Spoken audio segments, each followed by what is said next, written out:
तो ये डेमोक्रेसी नहीं रही हमारा देश। अगर इस सरकार में इस्तीफे नहीं होते हैं तो इसका मतलब सरकार, जनता ने आपको चुना भी नहीं है, आपने वोट चोरी की है और आप पार्लियामेंट में जबरदस्ती बैठ गए हैं। इसका मतलब ये है आपके अंदर सारी अथॉरिटी कंट्रोल में आ गई है, आपके अंदर सारे इंस्टीट्यूशंस कंट्रोल में आ गए हैं। इसीलिए आप इतनी कॉन्फिडेंटली बोल रहे हैं कि हमारी सरकार में इस्तीफे नहीं होते हैं, क्योंकि इन अ डेमोक्रेसी अगर जनता डिमांड करेगी कि इस नेता की रेजिग्नेशन हमें चाहिए तो वो नेता रेजिग्नेशन देगा। अगर आप इतना खुल के बोल रहे हैं तो this is not democracy, this is totally dictatorship. बच्चे कैसे सीखेंगे कि सफाई क्या होती है, सवाल पूछना क्या होता है, क्रिटिकल थिंकिंग क्या होती है, इंटेलिजेंस क्या होती है, किताबें पढ़ना क्या होता है, वो कैसे सीखेंगे? वो तो जब बड़े होंगे तो वो सीखर चबाएंगे और सरकार से सवाल नहीं पूछेंगे, फिर वो देश में गंदगी फैलाएंगे और जब बाहर के देश के लोग जब बेइज्जती करेंगे इंडिया की तो आप उसको भूल जाएंगे, कहेंगे हमारा देश तो विश्व गुरु है। हम एज अ सिटीजन फेल हो चुके हैं एक सही गवर्नमेंट चुनने में, क्योंकि अगर उनके अंदर थोड़ी सी भी शेम है, वो चाहते तो कोई स्टेटमेंट दे सकते थे, यहाँ पर आके बात कर सकते थे स्टूडेंट से कि बताइए आप लोगों की क्या प्रॉब्लम है और हम इसके लिए अकाउंटेबिलिटी लेते हैं। और धर्मेंद्र प्रधान जी को इस्तीफा देना चाहिए था, लेकिन वो इतने प्रोमिनेंट लीडर होते हुए भी इस तरीके के अगर स्टेटमेंट्स दे रहे हैं तो ये बहुत मतलब शेम की बात है। 22 बच्चों ने आत्महत्या कर ली, उस पर कोई ट्वीट, उनका सिंगल ट्वीट तक नहीं आया।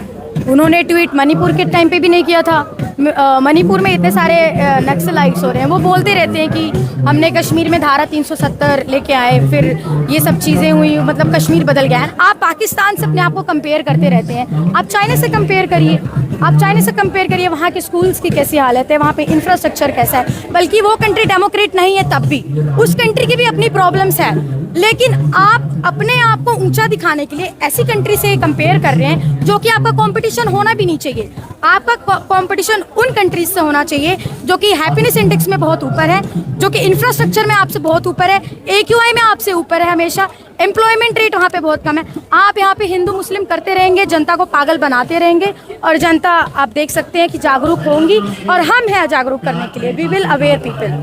इस आंदोलन को लेके जिस तरह से बीजेपी के तमाम नेताओं के स्टेटमेंट आ रहे हैं, हाँ जी। कैसे देखती हैं कि ना रोजगार पर बात हो रही है, ना शिक्षा पर बात हो रही है, ना सुरक्षा पर बात हो रही है, लेकिन इस आंदोलन को लेके तमाम तरीके के बयानबाजी। हाँ, तो क्योंकि आंदोलन खतरा है उनके लिए, उनके लिए ये है कि अगर हमारा एक नेता भी रिजाइन करेगा, अगर हमारा एक नेता भी रिजाइन करेगा तो एक एग्जाम्पल ये सेट हो जाएगा कि जनता अपनी प्रॉब्लम्स के लिए खड़ी होगी और सरकार से सवाल पूछेगी। तो वो नहीं करेंगे, वो दबाएंगे इस आंदोलन को, लेकिन वो अनएम्प्लॉयमेंट पे बात नहीं करेंगे, वो एजुकेशन सिस्टम पे बात नहीं करेंगे, वो वुमेन सेफ्टी पे बात नहीं करेंगे, वो वुमेन राइट्स की बात नहीं करेंगे। ह्यूमन राइट्स का एक्सप्लॉयटेशन हो रहा है मणिपुर में, लोग रिफ्यूजी कैंप में रह रहे हैं, वहाँ पे एजुकेशन बंद हो चुका है, लोग पढ़ नहीं रहे हैं बच्चे।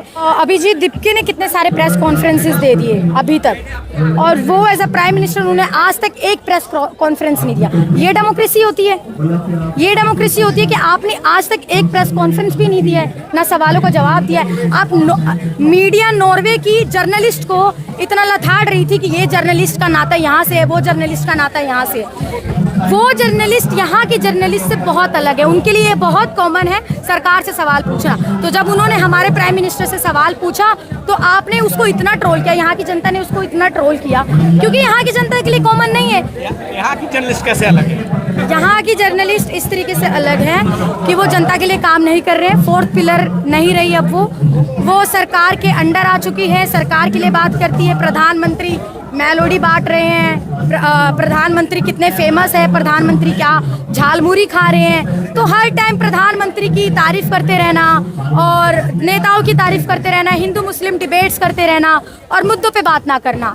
आप आज भी जाइए, बिहार में इतनी घटिया हालत है स्कूल्स की, यूपी में इतनी घटिया हालत है स्कूल्स की, फिर भी आप लोग उन पे बात नहीं कर रहे हो। आज भी इतनी ज़्यादा गंदगी है, लोगों के अंदर सिविक सेंस नहीं है, लोगों सफाई के स्वच्छ भारत स्वच्छ अभियान चला रहे हैं इतने टाइम से। मुझे नहीं पता वहाँ का पैसा कहाँ यूज़ हो रहा है, आज भी देश साफ नहीं है। देश इसलिए भी साफ नहीं है क्योंकि आप यूथ को भटका रहे हैं, यूथ को सही एजुकेशन नहीं दे रहे हैं। आप जापान में देखिए, वहाँ पे बचपन से बच्चों को सिखाया जाता है कि सफाई कितनी इंपॉर्टेंट है, it's a part of civic sense. और हमारे इंडिया में क्या घर वाले सिखाते हैं ना, घर वाले भी सिखाते हैं एंड वहाँ की स्कूल भी सिखाती है। और हमारे स्कूल में क्या हो रहा है, यहाँ पर एक जो मिड डे मील कॉमन है वो भी सही से प्रॉपरली वो डिस्ट्रीब्यूट नहीं हो पा रहा है। तो ह्यूमन राइट्स का उल्लंघन अगर कहीं भी हो, किसी भी राज्य में, किसी भी देश में हो, तो we as a people and we as a government उसके खिलाफ हमें बोलना चाहिए। क्या आपने देखा नहीं स्पेन के प्राइम मिनिस्टर ने अपना अमेरिका के खिलाफ उसने ये चुना कि नहीं, we choose humanity over anything. तो हमारा देश क्या कर रहा है? हम तो सिर्फ अपने ही देश में ह्यूमैनिटी को मार रहे हैं। आज 22 बच्चों ने आत्महत्या कर ली है। अगर ऐसा ही चलता रहेगा तो बड़े बड़े एग्जाम्स में और घोटाले होंगे, और बच्चे आत्महत्या करेंगे और ये सिस्टम ऐसे ही डूम्ड हो जाएगा। आप ये देखिए, यंग जनरेशन, उनका दिमाग ये हो चुका है कि उनके लिए उनका प्राउड उनका रिलीजन है, उनका कास्ट है। हमारे देश में आज़ादी इसलिए आई थी ताकि हम कास्ट सिस्टम से आज़ादी पा सके, हम एक हो सके और इस देश को आगे बढ़ा सके। लेकिन आप फिर से पीछे जा रहे हैं, आप फिर से उस कास्ट सिस्टम पे आ रहे हैं। सरकार तो करीब विश्वगुरु बन रहे हैं। देखिए मैं ये मानती हूँ कि विश्व गुरु बनना हमारा मकसद नहीं होना चाहिए। आप विश्व गुरु बन के क्या कर लेंगे जब आपके देश में बच्चे आत्महत्या कर लेंगे, जब आपके देश में एजुकेशन सिस्टम अच्छा नहीं है, जब आपके देश में अनएम्प्लॉयमेंट है, यूथ की आवाज़ दबाई जा रही है, आपके लिए मुद्दा आपका धर्म हो चुका है, तो विश्व गुरु बनना हमारा है ही नहीं। हम हैप्पीनेस इंडेक्स में सबसे कम है, हमारे हंगर जो इंडेक्स होता है उसमें भी हम बहुत नीचे हैं। आप पोल्यूशन, एयर क्वालिटी, हमारी नदियाँ खराब हो चुकी है। आप गंगा को माँ मान रहे हैं, लेकिन आप गंगा देखिए कितनी, गंगा मर चुकी है। तो ये विश्व गुरु कैसे हो सकते हैं हम? मैं ज़रूर चाहूँगी हमारा देश विश्व गुरु बने, लेकिन उससे पहले मैं ये चाहूँगी कि यहाँ पे जो प्रॉब्लम्स है, जो सिस्टम है वो ठीक हो। विश्व गुरु बनना हमारा मकसद नहीं होना चाहिए। हमारा मकसद ये होना चाहिए कि जनता की मांगें पूरी हो, जनता सिक्योर फील करे अपनी ही कंट्री में। ये सरकार तो सबका साथ, सबका विकास, सबका प्रयास वाली है। अमृत काल चल रहा है, न खाऊंगा न खाने दूंगा, ये वाली सरकार है ये। देखिए मुझे नहीं पता, ये लोग ये गवर्नमेंट का एजेंडा होता है लोगों को गुमराह करने का, पब्लिक को गुमराह करने का। मैं ज़्यादा से ज़्यादा यही कहूँगी कि आप अंधों की तरह किसी भी गवर्नमेंट की वाहवाही ना करें। आप गवर्नमेंट से सवाल पूछें और अपने हक के बारे में जानें, अपने राइट्स के बारे में जानें। आप ये देखिए कितना वायलेशन हो रहा है आपके राइट्स का। आप अपने ही देश में रहकर आप देख सकते हैं, यहाँ पे हिंदू मुस्लिम वाली बात ही नहीं है। यहाँ पर आके कुछ बाहर के लोग आ रहे हैं और ये बोल रहे हैं कि आप देशद्रोही हैं, ये हैं वो।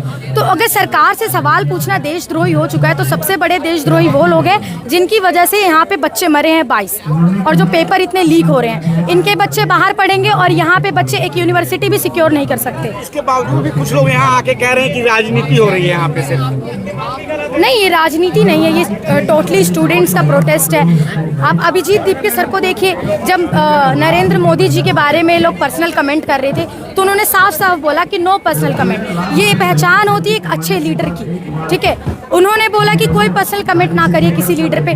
जब लोग उनके नाम के नारे लगाने लग गए, अभिजीत दीपके सर के नाम के जब नारे लगाने लग गए, तो उन्होंने एक लीडर होने के नाते उन्होंने मना किया कि नहीं, आप मेरे नारे मत लगाइए। तो ये एक अच्छे लीडर की पहचान होती है। तो ये राजनीति कैसे है? यहाँ तो हम मुद्दे की बात कर रहे हैं ना। क्या कारण आपको लगता है कि इस्तीफा देने को नाक का सवाल बना लिया सरकार ने? 22 बच्चे आत्महत्या भी कर चुके हैं, पहले भी पेपर लीक हुआ है, लेकिन धर्मेंद्र प्रधान को कुछ नहीं कहा जा रहा। उनके काम की तारीफ की है प्रधानमंत्री मोदी ने। आप यही देख सकते हैं कि जनता को समझना चाहिए फिर इसके बाद भी कि हमारे प्राइम मिनिस्टर एक भी मुद्दे पर कभी बात नहीं करते हैं कि कैसे स्टूडेंट्स ने ये कर लिया, बल्कि वो कांग्रेचुलेट कर रहे हैं धर्मेंद्र प्रधान को। धर्मेंद्र प्रधान जी को शर्म आनी चाहिए कि इतनी बड़ी जनता उनसे डिमांड कर रही है कि रिज़ाइन करो, फिर भी वो रिज़ाइन नहीं कर रहे हैं। और इवन वो ये बोल रहे हैं कि ये दहशतगर्दों की बी टीम है। तो फिर हम क्या उम्मीद कर सकते हैं? हम तो अपना इस चीज से आज़ादी चाहिए आपको? आज़ादी हमें भुखमरी से चाहिए, आज़ादी हमें ये जो घटिया एजुकेशन सिस्टम बन गया है, गंदी हवा से हमें आज़ादी चाहिए, हमें आज़ादी अनएम्प्लॉयमेंट से चाहिए, हमें आज़ादी जो नफरती पॉलिटिक्स चलती है हमारे देश में, हमें उस चीज़ से आज़ादी चाहिए। आज़ाद हम 70 साल पहले हो चुके हैं, लेकिन गुलाम हम आज भी हैं सरकार के। सबका साथ सबका विकास वाली सरकार है। बोलने की बात होती है, लेकिन आप पॉलिटिशियंस की जब बातें सुनेंगे, उनकी स्पीच सुनेंगे, तो आप उनकी लैंग्वेज पर जब ध्यान देंगे तो आपको पता चलेगा वो कितने अनएजुकेटेड और कितने बड़े अनएजुकेटेड जनता को रिप्रेजेंट कर रहे हैं वो नेता। आप ये देखिए पार्लियामेंट में मर्डरर्स, रेपिस्ट, वो लोग बैठे हुए हैं, तो उन लोगों को जनता ने चुना हुआ है। तो हम देश अब क्या उम्मीद कर सकते हैं हम सरकार से, जब वो इस तरीके की बातें कर रहे हैं? जब पार्लियामेंट के अंदर ही जब ऐसी सरकार बैठी हुई है तो हम क्या उम्मीद कर सकते हैं? किस तरह की सरकार चाह रही है? हम इस तरह की सरकार चाह रहे हैं जो कि बच्चों को दहशतगर्द ना कहे। हम इस तरीके की सरकार चाह रहे हैं जो कि इसलिए ना आए कि वो बड़े बड़े घोटाले कर सके, वो इसलिए ताकि देश का सच्ची में भला हो सके। वो मंदिर और मस्जिद के लिए ना आए। आने वाली जो सरकार होगी हम उनसे भी सवाल पूछेंगे, या फिर जो अभी सरकार है मैं उससे भी सवाल पूछेंगे। आप कांग्रेस से हर टाइम कांग्रेस को पकड़ के बैठे रहते। कांग्रेस गई, कांग्रेस को हटा दिया जनता ने, आपको चुना, आपको मौका दिया इस देश को सुधारने के लिए, तो आप क्यों नेहरू पर पटके हुए हैं? क्यों आप नेहरू की बात करते रहते हैं? हम तो आपसे सवाल पूछेंगे ना, आप सरकार में हैं, और जो आने वाली सरकार होगी हम उससे भी सवाल पूछेंगे। जो सरकार गलत करेगी हम उस सरकार से सवाल पूछेंगे, क्योंकि हम इस देश की जनता हैं।